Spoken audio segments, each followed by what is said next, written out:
ਲੋਕ ਸਭਾ ਚੋਣਾਂ ਦਾ ਆਗਾਜ਼ ਹੋ ਚੁੱਕਿਆ ਹੈ ਅਤੇ ਲੋਕ ਸਭਾ ਚੋਣਾਂ ਇਸ ਵਾਰ 7 ਚਰਨਾਂ ਵਿੱਚ ਹੋਣਗੀਆਂ। ਪਹਿਲਾ ਫੇਜ਼ 19 ਅਪ੍ਰੈਲ ਨੂੰ ਸ਼ੁਰੂ ਹੋਵੇਗਾ, ਜਦਕਿ 7ਵਾਂ ਫੇਜ਼ 1 ਜੂਨ ਨੂੰ ਸਮਾਪਤ ਹੋਵੇਗਾ। ਲੋਕ ਸਭਾ ਚੋਣਾਂ ਦੇ ਮਤਗਣਨਾ 4 ਜੂਨ ਨੂੰ ਹੋਵੇਗੀ। ਗੱਲ ਸਰਸਾ ਲੋਕ ਸਭਾ ਖੇਤਰ ਦੀ ਕਰੀਏ ਤਾਂ ਜ਼ਿਲ੍ਹਾ ਪ੍ਰਸ਼ਾਸਨ ਨੇ ਵੀ ਚੋਣਾਂ ਨੂੰ ਲੈ ਕੇ ਤਿਆਰੀਆਂ ਪੂਰੀਆਂ ਕਰ ਲਈਆਂ ਹਨ। ਇਸ ਸੰਦਰਭ ਵਿੱਚ ਸਰਸਾ ਦੇ ਮਿੰਨੀ ਸਕੱਤਰ ਵਿੱਚ ਸਿਰਸਾ ਦੇ ਡੀਸੀ ਅਤੇ ਜ਼ਿਲ੍ਹਾ ਨਿਰਵਾਚਨ ਅਧਿਕਾਰੀ ਆਰ.ਕੇ. ਸਿੰਘ ਮੀਡੀਆ ਦੇ ਨਾਲ ਰੂਬਰੂ ਹੋਏ। ਜ਼ਿਲ੍ਹਾ ਨਿਰਵਾਚਨ ਅਧਿਕਾਰੀ ਆਰ.ਕੇ. ਸਿੰਘ ਨੇ ਕਿਹਾ ਕਿ ਮੀਡੀਆ ਲੋਕਾਂ ਨੂੰ ਵੋਟਿੰਗ ਦੇ ਲਈ ਪ੍ਰੇਰਿਤ ਕਰੇ ਅਤੇ ਨਾਗਰਿਕਾਂ ਨੂੰ ਅਫਵਾਹਾਂ ਤੋਂ ਦੂਰ ਰਹਿਣ ਦੇ ਲਈ ਜਾਗਰੂਕ ਕਰੇ।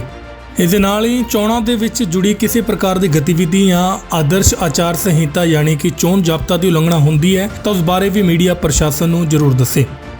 ਇਸ ਮੌਕੇ ਡੀਸੀ ਨੇ ਅੱਗੇ ਦੱਸਿਆ ਕਿ ਸਿਰਸਾ ਲੋਕ ਸਭਾ ਖੇਤਰ ਵਿੱਚ ਪਾਰਦਰਸ਼ੀ, ਨਿਸ਼ਪਕਸ਼ ਅਤੇ ਸਫਲਤਾਪੂਰਵਕ ਚੋਣ ਸੰਪੰਨ ਕਰਵਾਉਣ ਦੇ ਲਈ ਪ੍ਰਸ਼ਾਸਨ ਤਰਫੋਂ ਪੂਰੀ ਤਿਆਰੀ ਕਰ ਲਈ ਗਈ ਹੈ। ਜ਼ਿਲ੍ਹਾ ਵਿੱਚ ਵਿਧਾਨ ਸਭਾ ਖੇਤਰ ਦੇ ਅਨੁਰੂਪ ARO ਅਤੇ ਹੋਰ ਸੰਬੰਧਿਤ ਅਧਿਕਾਰੀਆਂ ਦੀ ਡਿਊਟੀਆਂ ਲਗਾ ਦਿੱਤੀਆਂ ਗਈਆਂ ਹਨ। ਇਸ ਦੇ ਨਾਲ ਚੋਣਾਂ ਦੇ ਨਾਲ ਜੁੜੇ ਕਾਰਜਾਂ ਦੇ ਲਈ ਟੀਮਾਂ ਦਾ ਗਠਨ ਵੀ ਕਰ ਲਿਆ ਗਿਆ ਹੈ, ਜਿਸ ਵਿੱਚ ਵੱਖ-ਵੱਖ ਜ਼ਿੰਮੇਵਾਰੀਆਂ ਸੌਂਪੀਆਂ ਗਈਆਂ ਹਨ। ਕਿਤੇ ਵੀ ਚੋਣ ਆਦਰਸ਼ ਆਚਾਰ ਸੰਹਿਤਾ ਚੋਣ ਜ਼ਾਬਤਾ ਦਾ ਉਲੰਘਣ ਹੁੰਦਾ ਹੈ ਤਾਂ ਸੰਬੰਧਿਤ ਦੇ ਖਿਲਾਫ ਸਖਤ ਕਾਰਵਾਈ ਅਮਲ ਵਿੱਚ ਲਿਆਂਦੀ ਜਾਵੇਗੀ। ਇਸ ਤੋਂ ਇਲਾਵਾ ਸਾਰੇ ਅਧਿਕਾਰੀਆਂ ਨੂੰ ਇਹ ਨਿਰਦੇਸ਼ ਵੀ ਦਿੱਤੇ ਗਏ ਹਨ ਕਿ ਉਹ ਆਪਣੇ ਖੇਤਰ ਵਿੱਚ ਨਾਕਿਆਂ ਅਤੇ ਬੂਥਾਂ ਤੇ ਵਿਅਕਤੀਗਤ ਤੌਰ ਤੇ ਨਿਰੀਖਣ ਕਰਨ ਅਤੇ ਸੁਨਿਸ਼ਚਿਤ ਕਰਨ ਕਿ ਕਿਸੇ ਵੀ ਵੋਟਰ ਨੂੰ ਕਿਸੇ ਪ੍ਰਕਾਰ ਦੀ ਕੋਈ ਪਰੇਸ਼ਾਨੀ ਨਾ ਆਉਣ ਦਿੱਤੀ ਜਾਵੇ। ਇਸ ਤੋਂ ਇਲਾਵਾ ਜ਼ਿਲ੍ਹਾ ਨਿਰਵਾਚਨ ਅਧਿਕਾਰੀ ਨੇ ਜਾਣਕਾਰੀ ਦਿੰਦਿਆਂ ਦੱਸਿਆ ਕਿ ਭਾਰਤ ਨਿਰਵਾਚਨ ਆਯੋਗ ਦੀ ਹਦਾਇਤ ਮੁਤਾਬਿਕ ਲੋਕ ਸਭਾ ਚੋਣ ਵਿੱਚ ਕੈਂਡੀਡੇਟ 95 ਲੱਖ ਰੁਪਏ ਤੱਕ ਖਰਚ ਕਰ ਸਕਦਾ ਹੈ। ਇਸ ਦੇ ਲਈ ਪ੍ਰਤਿਆਸ਼ੀ ਨੂੰ ਖਰਚ ਰਜਿਸਟਰ ਲਗਾਉਣਾ ਜ਼ਰੂਰੀ ਹੈ। ਨਿਰਧਾਰਤ ਰਾਸ਼ੀ ਤੋਂ ਵੱਧ ਖਰਚ ਪਾਇਆ ਜਾਂਦਾ ਹੈ ਤਾਂ ਚੋਣ ਜ਼ਾਬਤਾ ਦੀ ਉਲੰਘਣਾ ਦੇ ਖਿਲਾਫ ਉਸ ਦੇ ਤਹਿਤ ਸਖਤ ਕਾਰਵਾਈ ਉਸ ਦੇ ਖਿਲਾਫ ਕੀਤੀ ਜਾਵੇਗੀ। ਇਸ ਦੇ ਨਾਲ ਹੀ ਆਰ.ਕੇ. ਸਿੰਘ ਨੇ ਦੱਸਿਆ ਕਿ ਚੋਣਾਂ ਦੇ ਦਰਮਿਆਨ ਪ੍ਰਿੰਟ, ਇਲੈਕਟ੍ਰੋਨਿਕ ਅਤੇ ਸੋਸ਼ਲ ਮੀਡੀਆ ਤੇ ਵੀ ਨਿਗਰਾਨੀ ਰੱਖੀ ਜਾਏਗੀ। ਇਸ ਦੇ ਲਈ ਟੀਮ ਗਠਿਤ ਕੀਤੀ ਗਈ ਹੈ ਜੋ ਕਿ ਇਹਨਾਂ ਸਾਰਿਆਂ ਤੇ ਬਰੀਕੀ ਦੇ ਨਾਲ ਅੱਖ ਰੱਖੇਗੀ।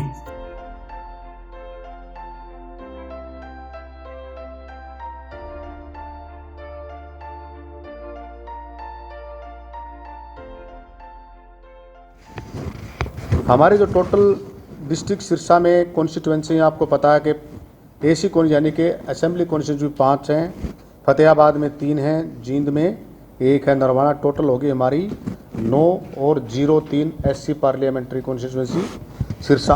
आज की डेट में अभी तक, हालांकि ये फ्लक्चुएट होता रहता है क्योंकि अभी वोट बननी जारी है, तो हमारी टोटल 19,24,244 वोट यानी कि रजिस्टर्ड वोटर हैं 9 असेंबली कॉन्स्टिट्यूंसी के। 9 असेंबली कॉन्स्टिट्यूंसी का अर्थ ये हुआ कि 03 सिरसा SC पार्लियामेंट्री कॉन्स्टिट्यूंसी।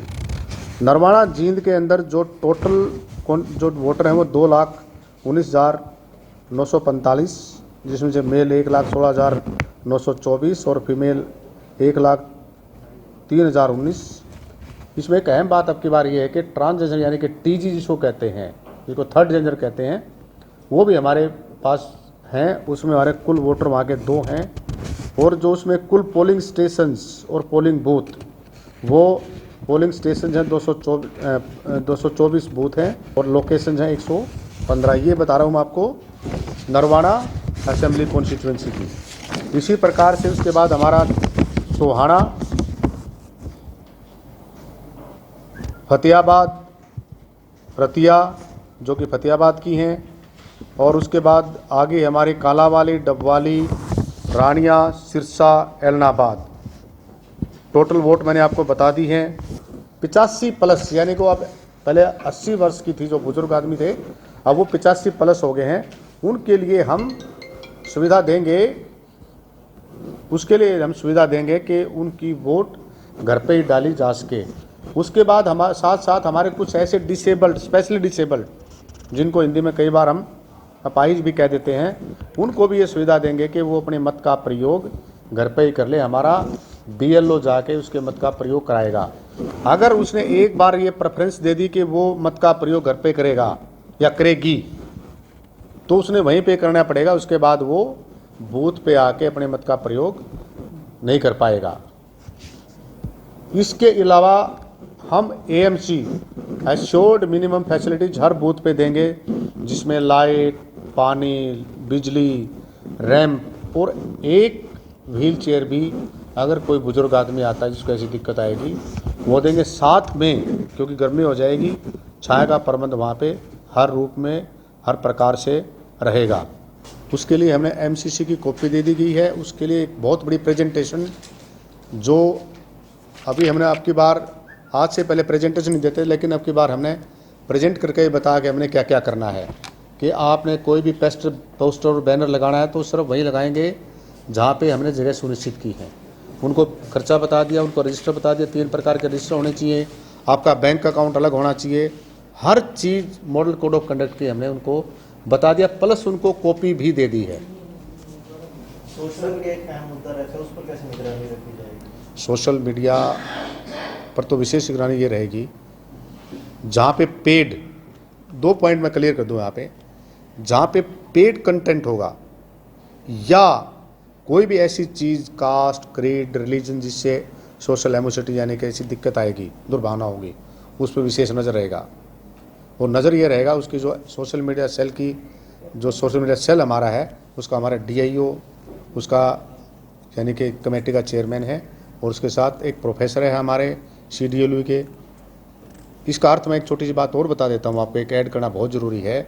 इसका अर्थ ये है कि हम सभी लोगों की जो X चैनल है या दूसरे हैं उस पर भी नज़र रखेंगे, और कोशिश करेंगे कि जो सिरसा का जो आम या आम जनों से संबंधित है उसके भी हम चैनल पर नज़र रखेंगे। कोई ऐसे ठेकों की भी मॉनिटरिंग की जाएगी उसमें, इलेक्शन के दौरान उनकी जो है स्टॉक कम है या ज़्यादा है? नहीं, डेफिनेटली ये तो प्रोविजन है, डेफिनेटली ये तो हमारे DTC उसके नोडल अफसर हैं।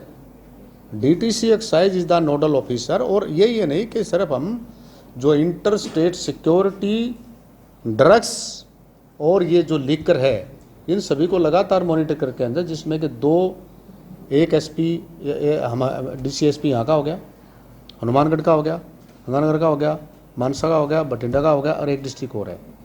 सभी साथ साथ काम करते हैं।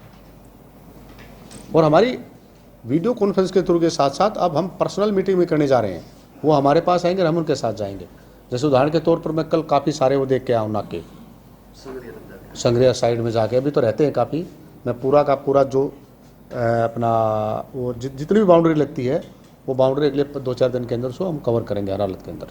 चुनाव के मद्देनजर हथियारों की अवैध प्रयोग ना हो, 144 हमने लगा के पुलिस को स्ट्रिक्ट हिदायत दी गई है, सारे के सारे वहाँ पे जमा करा रहे हैं। अगर फिर भी कोई मिलेगा तो उसमें हम उसकी दिक्कत आएगी उसको, बिल्कुल। अगर नहीं मानते तो हम उठा के FIR भी लॉन्च कराएंगे।